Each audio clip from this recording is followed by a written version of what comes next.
Introduction to Ezra.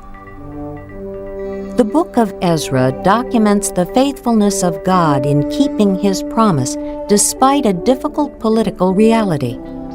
Through the prophet Jeremiah, God had promised that the Jews would be returned to the Promised Land after 70 years of captivity in Babylon.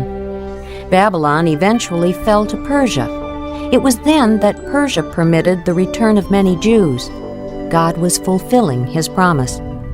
Most likely, Ezra, the priest, wrote about these return journeys in this book between 450 and 444 BC. He also described the rebuilding of their temple in Jerusalem, which had been destroyed along with the city. They had been disciplined for not keeping God's laws. Possession of the land and the blessing of God were always dependent on Israel's spiritual fidelity to God.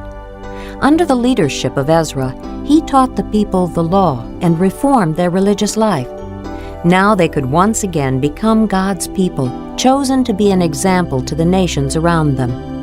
As you listen, consider Ezra's actions and note his humble obedience. Ezra, chapter 1. In the first year of Cyrus, king of Persia, in order to fulfill the word of the Lord spoken by Jeremiah, the Lord moved the heart of Cyrus, king of Persia, to make a proclamation throughout his realm, and to put it in writing. This is what Cyrus, king of Persia, says. The Lord, the God of heaven, has given me all the kingdoms of the earth, and He has appointed me to build a temple for Him at Jerusalem in Judah. Any one of His people among you, may his God be with him, and let him go up to Jerusalem in Judah and build the temple of the Lord, the God of Israel, the God who is in Jerusalem. And the people of any place where survivors may now be living ought to provide him with silver and gold, with goods and livestock, and with freewill offerings for the temple of God in Jerusalem. Then the family heads of Judah and Benjamin, and the priests and Levites, everyone whose heart God had moved, prepared to go up and build the house of the Lord in Jerusalem. All their neighbors assisted them with articles of silver and gold, with goods and livestock, and with valuable gifts, in addition to all the freewill offerings. Moreover, King Cyrus brought out the articles belonging to the temple of the Lord, which Nebuchadnezzar had carried away from Jerusalem and had placed in the temple of his God. Cyrus, king of Persia, had them brought by Mithredath, the treasurer, who counted them out to Sheshbazzar, the prince of Judah. This was the inventory: gold dishes, 30; silver dishes, 1,000; silver pans, 29; gold bowls, 30; matching silver bowls, 410; other articles, 1,000. In all, there were 5,400 articles of gold and of silver. Sheshbazzar brought all these along when the exiles came up from Babylon to Jerusalem. Chapter 2. Now these are the people of the province who came up from the captivity of the exiles, whom Nebuchadnezzar, king of Babylon, had taken captive to Babylon. They returned to Jerusalem and Judah, each to his own town, in company with Zerubbabel, Jeshua, Nehemiah, Seraiah, Reelaiah, Mordecai, Bilshan, Mispar, Bigvai, Rehum, and Baanah.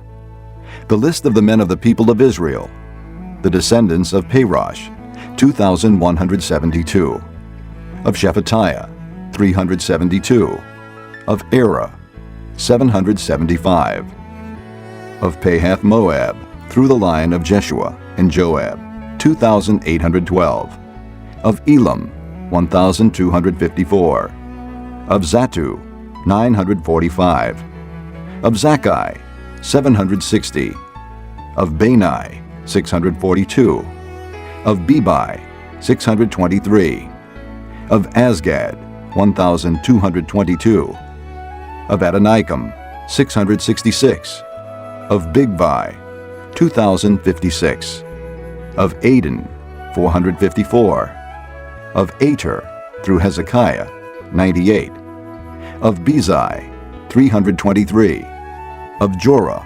112; of Hashem, 223; of Gibbar, 95; the men of Bethlehem, 123; of Netophah, 56.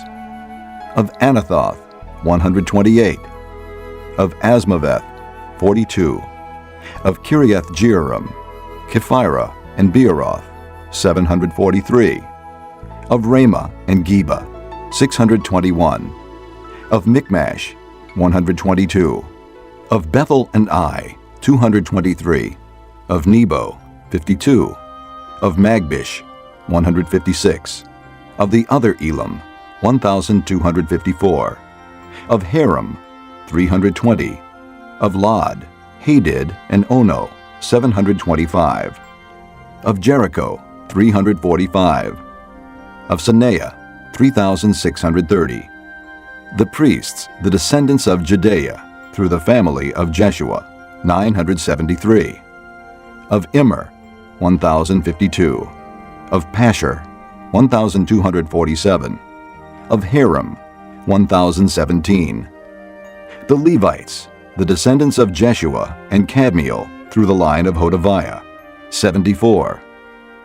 The singers, the descendants of Asaph, 128. The gatekeepers of the temple, the descendants of Shallum, Ater, Talmon, Akub, Hatita, and Shobai, 139. The temple servants, the descendants of Ziha, Hashupha, Tabaoth, Kiras, Siaha, Padon, Labana, Hagabah, Akub, Hagab, Shalmai, Hanan, Giddel, Gahar, Reaiah, Rezin, Nakoda, Gazam, Uzzah, Paseah, Besai, Asna, Meunim, Nephusim, Bakbuk, Hakupha, Harhar, Basluth, Mahida, Arsha, Barkas, Sisera, Tema, Neziah, and Hatipha. The descendants of the servants of Solomon, the descendants of Sotai, Hasapharith, Peruda, Jaala, Darkon, Giddel, Shephatiah, Hadel, Pokereth-Hazabaim, and Amai. The temple servants and the descendants of the servants of Solomon, 392. The following came up from the towns of Tel Melah, Tel Harsha, Kirub, Adon, and Immer, but they could not show that their families were descended from Israel. The descendants of Delaiah, Tobiah, and Nekoda, 652. And from among the priests, the descendants of Hobaiah, Hakaz, and Barzillai, a man who had married a daughter of Barzillai the Gileadite, and was called by that name. These searched for their family records, but they could not find them, and so were excluded from the priesthood as unclean. The governor ordered them not to eat any of the most sacred food until there was a priest ministering with the Urim and Thummim. The whole company numbered 42,360, besides their 7,337 men servants and maidservants, and they also had 200 men and women singers. They had 736 horses, 245 mules, 435 camels, and 6,720 donkeys. When they arrived at the house of the Lord in Jerusalem, some of the heads of the families gave free will offerings toward the rebuilding of the house of God on its site. According to their ability, they gave to the treasury for this work 61,000 drachmas of gold, 5,000 minas of silver, and 100 priestly garments. The priests, the Levites, the singers, the gatekeepers, and the temple servants settled in their own towns, along with some of the other people, and the rest of the Israelites settled in their towns. Chapter 3. When the 7th month came, and the Israelites had settled in their towns, the people assembled as one man in Jerusalem. Then Jeshua, son of Jozadak, and his fellow priest, and Zerubbabel, son of Shealtiel, and his associates, began to build the altar of the God of Israel, to sacrifice burnt offerings on it, in accordance with what is written in the law of Moses, the man of God. Despite their fear of the peoples around them, they built the altar on its foundation, and sacrificed burnt offerings on it to the Lord, both the morning and evening sacrifices. Then, in accordance with what is written, they celebrated the Feast of Tabernacles with the required number of burnt offerings prescribed for each day. After that, They presented the regular burnt offerings, the new moon sacrifices, and the sacrifices for all the appointed sacred feasts of the Lord, as well as those brought as free will offerings to the Lord. On the first day of the 7th month, they began to offer burnt offerings to the Lord, though the foundation of the Lord's temple had not yet been laid. Then they gave money to the masons and carpenters, and gave food and drink and oil to the people of Sidon and Tyre, so that they would bring cedar logs by sea from Lebanon to Joppa, as authorized by Cyrus, king of Persia. In the 2nd month of the 2nd year after their arrival at the house of God in Jerusalem, Zerubbabel, son of Shealtiel, Jeshua, son of Jozadak, and the rest of their brothers, the priests and the Levites, and all who had returned from the captivity to Jerusalem, began the work, appointing Levites 20 years of age and older to supervise the building of the house of the Lord. Jeshua and his sons and brothers, and Kadmiel and his sons, descendants of Hodaviah, and the sons of Henadad, and their sons and brothers, all Levites, joined together in supervising those working on the house of God. When the builders laid the foundation of the temple of the Lord, the priests in their vestments and with trumpets, and the Levites, the sons of Asaph, with cymbals took their places to praise the Lord, as prescribed by David king of Israel. With praise and thanksgiving they sang to the Lord. He is good. His love to Israel endures forever. And all the people gave a great shout of praise to the Lord, because the foundation of the house of the Lord was laid. But many of the older priests and Levites and family heads, who had seen the former temple, wept aloud when they saw the foundation of this temple being laid, while many others shouted for joy. No one could distinguish the sound of the shouts of joy from the sound of weeping, because the people made so much noise, and the sound was heard far away. Chapter 4. When the enemies of Judah and Benjamin heard that the exiles were building a temple for the Lord, the God of Israel, they came to Zerubbabel and to the heads of the families and said, "Let us help you build, because like you, we seek your God, and have been sacrificing to him since the time of Esarhaddon, king of Assyria, who brought us here." But Zerubbabel, Jeshua, and the rest of the heads of the families of Israel answered, You have no part with us in building a temple to our God. We alone will build it for the Lord, the God of Israel, as King Cyrus, the king of Persia, commanded us. Then the peoples around them set out to discourage the people of Judah and make them afraid to go on building. They hired counselors to work against them and frustrate their plans during the entire reign of Cyrus, king of Persia, and down to the reign of Darius, king of Persia. At the beginning of the reign of Xerxes, they lodged an accusation against the people of Judah and Jerusalem. And in the days of Artaxerxes, king of Persia, Bishlam, Mithridath, Tabeel, and the rest of his associates wrote a letter to Artaxerxes. The letter was written in Aramaic script and in the Aramaic language. Rehum, the commanding officer, and Shimshai, the secretary, wrote a letter against Jerusalem to Artaxerxes the king, as follows. Rehum, the commanding officer, and Shimshai, the secretary, together with the rest of their associates, the judges and officials, over the men from Tripolis, Persia, Erech, and Babylon, the Elamites of Susa, and the other people whom the great and honorable Ashurbanipal deported and settled in the city of Samaria and elsewhere in Trans-Euphrates. This is a copy of the letter they sent him. To King Artaxerxes, from your servants, the men of Trans-Euphrates. The king should know that the Jews who came up to us from you have gone to Jerusalem and are rebuilding that rebellious and wicked city. They are restoring the walls and repairing the foundations. Furthermore, the king should know that if this city is built and its walls are restored, no more taxes, tribute, or duty will be paid, and the royal revenues will suffer. Now, since we are under obligation to the palace and it is not proper for us to see the king dishonored, we are sending this message to inform the king, so that a search may be made in the archives of your predecessors. In these records you will find that this city is a rebellious city, troublesome to kings and provinces, a place of rebellion from ancient times. That is why this city was destroyed. We inform the king that if this city is built and its walls are restored, you will be left with nothing in Trans-Euphrates. The king sent this reply. To Rehum, the commanding officer, Shimshai, the secretary, and the rest of their associates living in Samaria and elsewhere in Trans-Euphrates. Greetings. The letter you sent us has been read and translated in my presence. I issued an order and a search was made, and it was found that this city has a long history of revolt against kings and has been a place of rebellion and sedition. Jerusalem has had powerful kings ruling over the whole of Trans-Euphrates, and taxes, tribute, and duty were paid to them. Now issue an order to these men to stop work, so that this city will not be rebuilt until I so order. Be careful not to neglect this matter. Why let this threat grow to the detriment of the royal interest?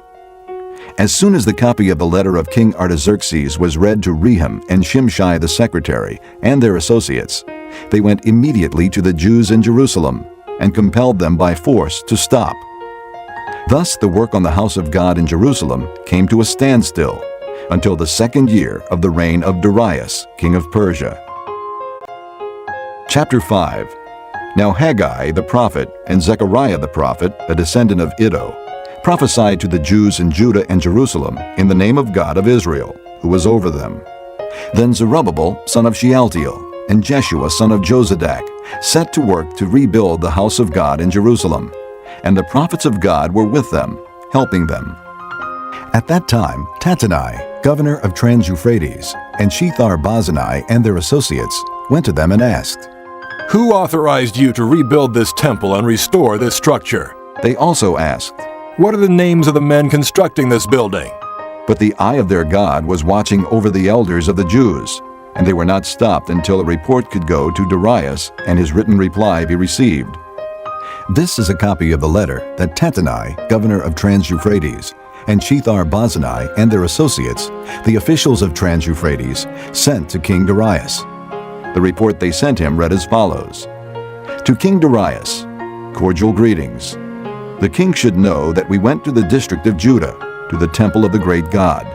The people are building it with large stones and placing the timbers in the walls. The work is being carried on with diligence and is making rapid progress under their direction. We questioned the elders and asked them, "Who authorized you to rebuild this temple and restore this structure?" We also asked them their names, so that we could write down the names of their leaders for your information. This is the answer they gave us. We are the servants of the God of heaven and earth, and we are rebuilding the temple that was built many years ago, one that a great king of Israel built and finished. But because our fathers angered the God of heaven, he handed them over to Nebuchadnezzar the Chaldean, king of Babylon, who destroyed this temple and deported the people to Babylon. However, in the 1st year of Cyrus, king of Babylon, King Cyrus issued a decree to rebuild this house of God. He even removed from the temple of Babylon the gold and silver articles of the house of God, which Nebuchadnezzar had taken from the temple in Jerusalem and brought to the temple in Babylon. Then King Cyrus gave them to a man named Sheshbazzar, whom he had appointed governor. And he told him, "Take these articles and go and deposit them in the temple in Jerusalem, and rebuild the house of God on its site." So this Sheshbazzar came and laid the foundations of the house of God in Jerusalem. From that day to the present, it has been under construction, but is not yet finished. Now if it pleases the king, let a search be made in the royal archives of Babylon to see if King Cyrus did in fact issue a decree to rebuild this house of God in Jerusalem. Then let the king send us his decision in this matter. Chapter 6. King Darius then issued an order, and they searched in the archives stored in the treasury at Babylon. A scroll was found in the citadel of Ecbatana, in the province of Media, and this was written on it. Memorandum. In the 1st year of King Cyrus, the king issued a decree concerning the temple of God in Jerusalem. Let the temple be rebuilt as a place to present sacrifices, and let its foundations be laid. It is to be 90 feet high and 90 feet wide, with 3 courses of large stones and 1 of timbers. The costs are to be paid by the royal treasury. Also, the gold and silver articles of the house of God, which Nebuchadnezzar took from the temple in Jerusalem and brought to Babylon, are to be returned to their places in the temple in Jerusalem. They are to be deposited in the house of God. Now then, Tattenai, governor of Trans-Euphrates, and Shethar-Bozenai and you, their fellow officials of that province, stay away from there. Do not interfere with the work on this temple of God. Let the governor of the Jews and the Jewish elders rebuild this house of God on its site. Moreover, I hereby decree what you are to do for these elders of the Jews in the construction of this house of God. The expenses of these men are to be fully paid out of the royal treasury, from the revenues of Trans-Euphrates, so that the work will not stop. Whatever is needed, young bulls, rams, male lambs for burnt offerings to the God of heaven, and wheat, salt, wine, and oil, as requested by the priests in Jerusalem, must be given them daily without fail, so that they may offer sacrifices pleasing to the God of heaven, and pray for the well-being of the king and his sons. Furthermore, I decree that if anyone changes this edict, a beam is to be pulled from his house, and he is to be lifted up and impaled on it. And for this crime his house is to be made a pile of rubble. May God, who has caused his name to dwell there, overthrow any king or people who lifts a hand to change this decree or to destroy this temple in Jerusalem. I, Darius, have decreed it. Let it be carried out with diligence. Then, because of the decree King Darius had sent, Tattenai, governor of Trans-Euphrates, and Shethar-Bozenai and their associates carried it out with diligence. So the elders of the Jews continued to build and prosper under the preaching of Haggai the prophet and Zechariah, a descendant of Iddo. They finished building the temple according to the command of the God of Israel and the decrees of Cyrus, Darius, and Artaxerxes, kings of Persia. The temple was completed on the 3rd day of the month Adar in the 6th year of the reign of King Darius. Then the people of Israel, the priests, the Levites, and the rest of the exiles celebrated the dedication of the house of God with joy.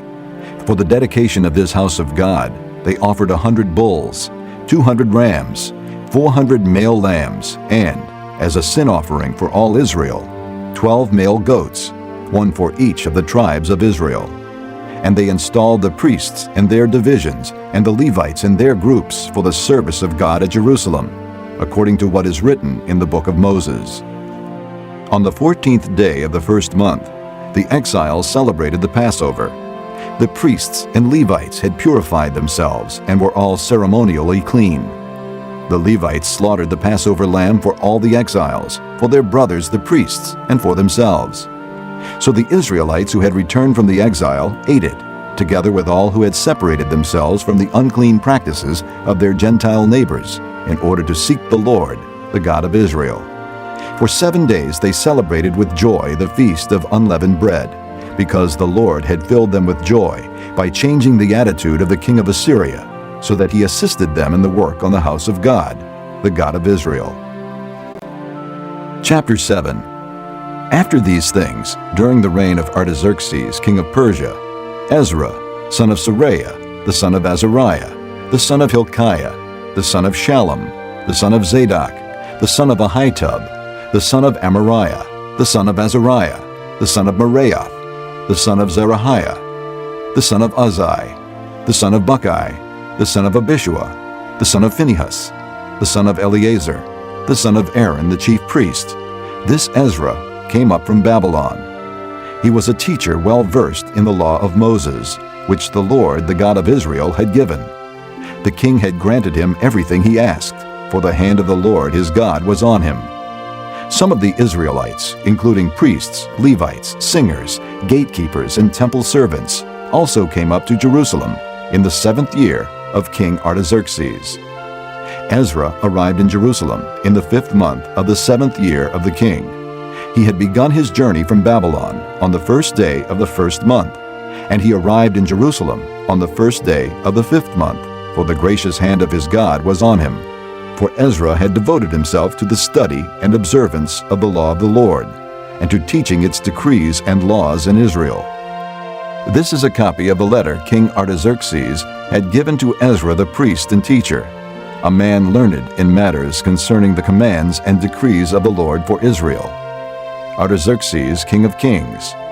To Ezra the priest, a teacher of the law of the God of heaven, greetings. Now I decree that any of the Israelites in my kingdom, including priests and Levites, who wish to go to Jerusalem with you, may go. You are sent by the king and his 7 advisers to inquire about Judah and Jerusalem with regard to the law of your God, which is in your hand.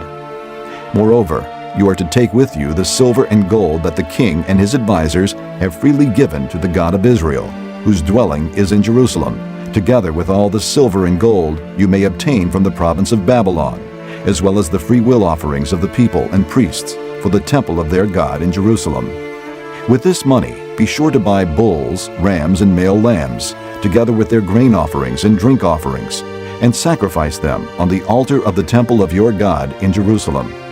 You and your brother Jews may then do whatever seems best with the rest of the silver and gold, in accordance with the will of your God. Deliver to the God of Jerusalem all the articles entrusted to you for worship in the temple of your God, and anything else needed for the temple of your God that you may have occasion to supply, you may provide from the royal treasury. Now I, King Artaxerxes, order all the treasurers of Trans-Euphrates to provide with diligence whatever Ezra the priest, a teacher of the law of the God of heaven, may ask of you, up to 100 talents of silver, 100 cores of wheat, 100 baths of wine, 100 baths of olive oil, and salt without limit. Whatever the God of heaven has prescribed, let it be done with diligence for the temple of the God of heaven. Why should there be wrath against the realm of the king and of his sons? You are also to know that you have no authority to impose taxes, tribute, or duty on any of the priests, Levites, singers, gatekeepers, temple servants, or other workers at this house of God. And you, Ezra, in accordance with the wisdom of your God, which you possess, appoint magistrates and judges to administer justice to all the people of Trans-Euphrates, all who know the laws of your God. And you are to teach any who do not know them. Whoever does not obey the law of your God and the law of the king must surely be punished by death, banishment, confiscation of property, or imprisonment. Praise be to the Lord, the God of our fathers, who has put it into the king's heart to bring honor to the house of the Lord in Jerusalem in this way, and who has extended his good favor to me before the king and his advisers and all the king's powerful officials. Because the hand of the Lord my God was on me, I took courage and gathered leading men from Israel to go up with me. Chapter 8. These are the family heads and those registered with them who came up with me from Babylon during the reign of King Artaxerxes. Of the descendants of Phinehas, Gershom. Of the descendants of Ithamar, Daniel. Of the descendants of David, Haddish. Of the descendants of Shechaniah. Of the descendants of Parosh, Zechariah, and with him were registered 150 men. Of the descendants of Pahath-Moab, Eliahoenai, son of Zerahiah, and with him 200 men. Of the descendants of Zattu, Shechaniah, son of Jahaziel, and with him 300 men. Of the descendants of Adin, Ebed, son of Jonathan, and with him 50 men. Of the descendants of Elam, Jeshiah, son of Athaliah, and with him 70 men. Of the descendants of Shephatiah, Zebediah, son of Michael, and with him 80 men. Of the descendants of Joab, Obadiah, son of Jehiel, and with him 218 men. Of the descendants of Bani, Shelomith, son of Josaphiah, and with him 160 men. Of the descendants of Bebai, Zechariah, son of Bebai, and with him 28 men. Of the descendants of Azgad, Johanan, son of Hakatan, and with him 110 men. Of the descendants of Adonikam, the last ones whose names were Eliphalet, Jeuel, and Shemaiah, and with them 60 men. Of the descendants of Bigvai, Uthai, and Zachar, and with them 70 men. I assembled them at the canal that flows toward Ahava, and we camped there 3 days. When I checked among the people and the priests, I found no Levites there. So I summoned Eleazar, Ariel, Shemaiah, Elnathan, Jerib, Elnathan, Nathan, Zechariah, and Meshullam, who were leaders, and Joiarib and Elnathan, who were men of learning. And I sent them to Iddo, the leader in Casiphia. I told them what to say to Iddo and his kinsmen, the temple servants in Casiphia, so that they might bring attendance to us for the house of our God.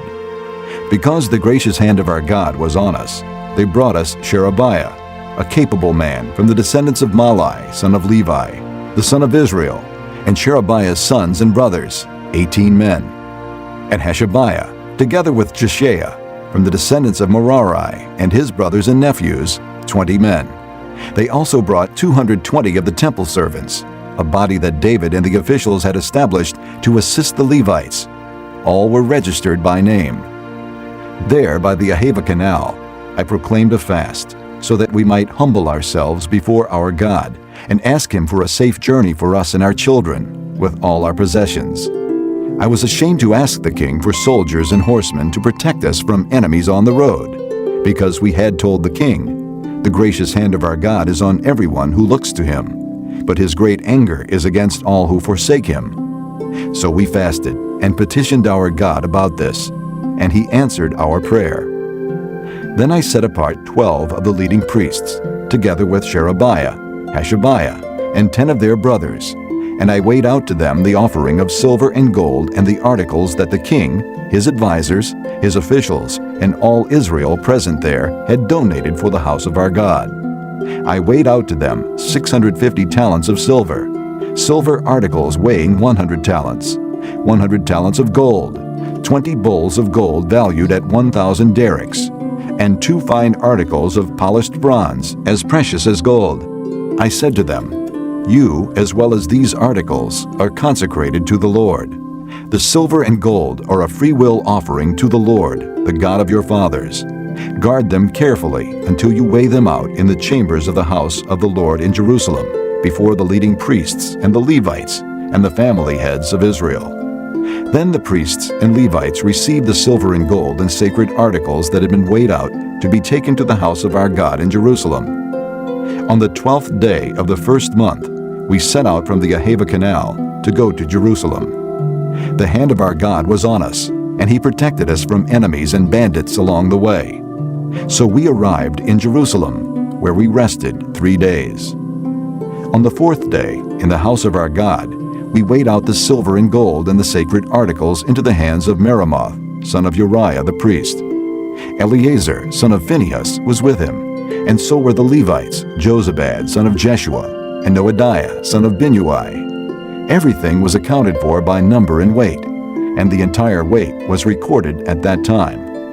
Then the exiles who had returned from captivity sacrificed burnt offerings to the God of Israel, 12 bulls for all Israel, 96 rams, 77 male lambs, and as a sin offering, 12 male goats. All this was a burnt offering to the Lord. They also delivered the king's orders to the royal satraps and to the governors of Trans-Euphrates, who then gave assistance to the people and to the house of God. Chapter 9. After these things had been done, the leaders came to me and said, The people of Israel, including the priests and the Levites, have not kept themselves separate from the neighboring peoples with their detestable practices, like those of the Canaanites, Hittites, Perizzites, Jebusites, Ammonites, Moabites, Egyptians, and Amorites. They have taken some of their daughters as wives for themselves and their sons, and have mingled the holy race with the peoples around them. And the leaders and the officials have led the way in this unfaithfulness.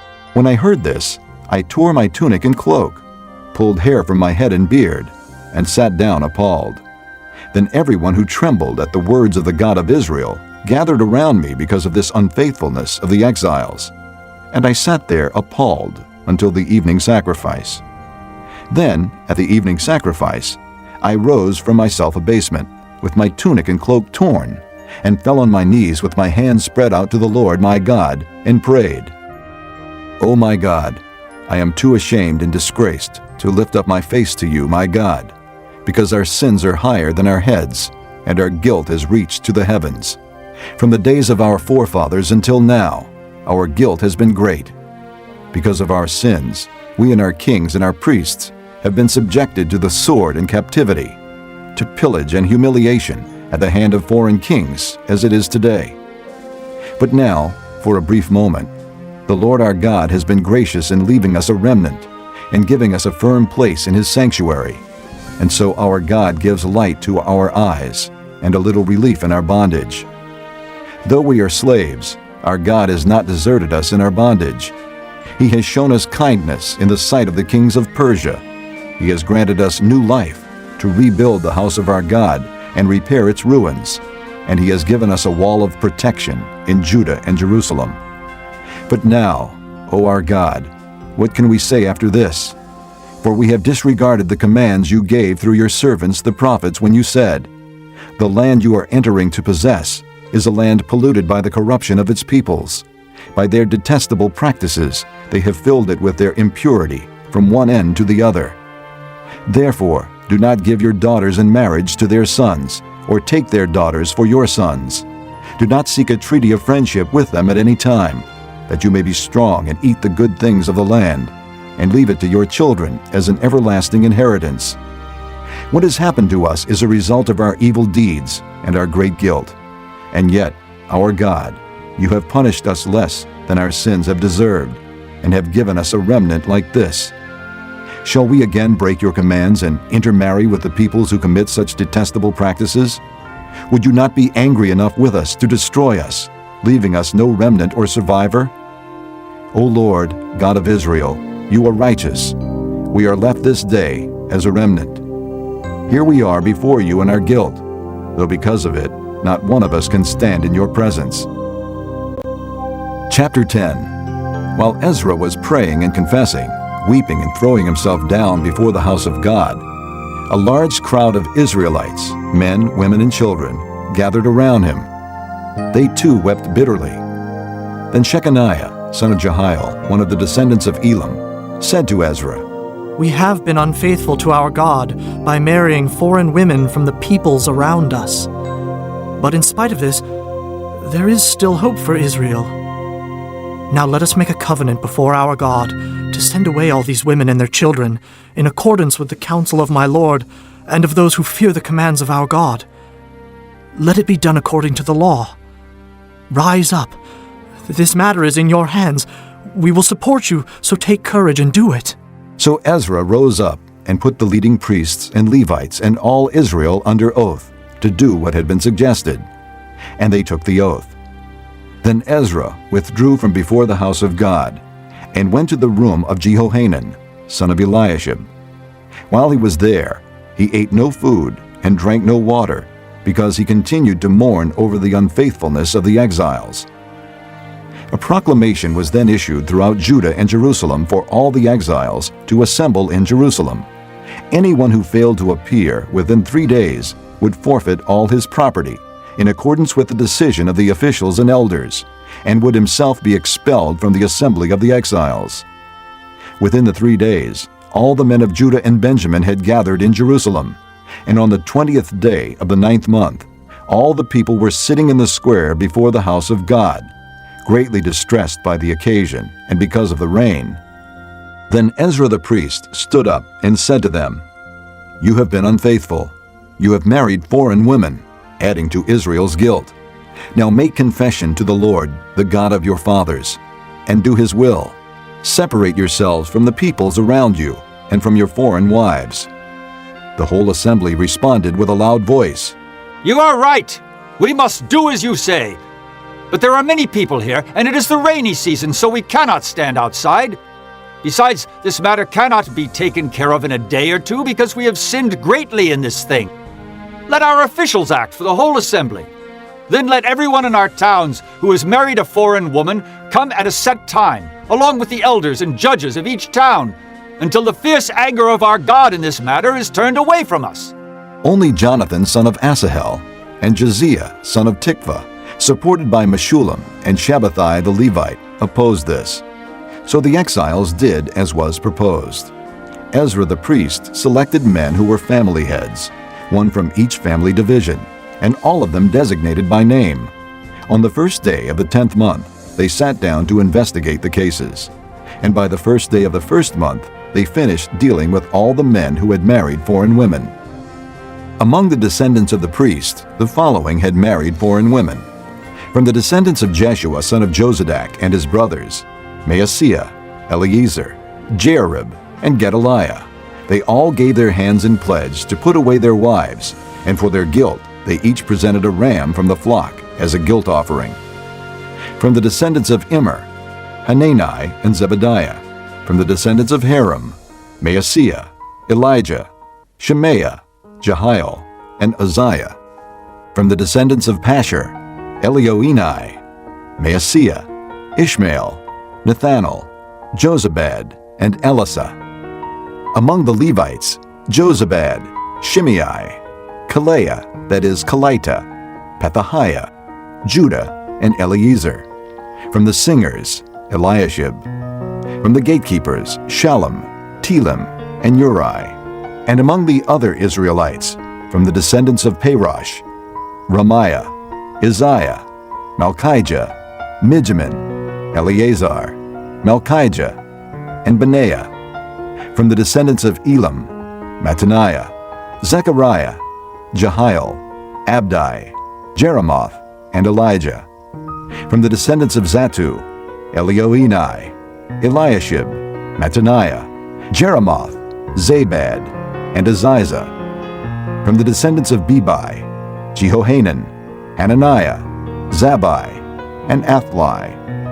From the descendants of Bani, Meshullam, Malach, Adaiah, Jashub, Sheol, and Jeremoth. From the descendants of Pahath Moab, Adnah, Kelal, Benaiah, Maaseiah, Mattaniah, Bezalel, Binnui, and Manasseh. From the descendants of Haram, Eliezer, Ishijah, Malchijah, Shemaiah, Shimeon, Benjamin, Malach, and Shemariah. From the descendants of Hashem, Mattani, Mattata, Zabad, Eliphalet, Jeremiah, Manasseh, and Shimei. From the descendants of Bani, Maadai, Amram, Uel, Benaiah, Bediah, Keluhi, Benaiah, Meremoth, Eliashib, Mattaniah, Mattani, and Jaasu.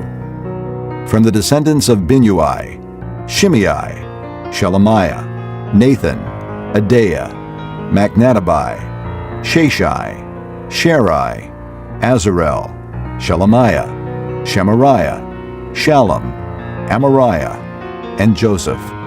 From the descendants of Nebo, Jael, Mattathiah, Zabad, Zabina, Jaddai, Joel, and Benaiah. All these had married foreign women, and some of them had children by these wives.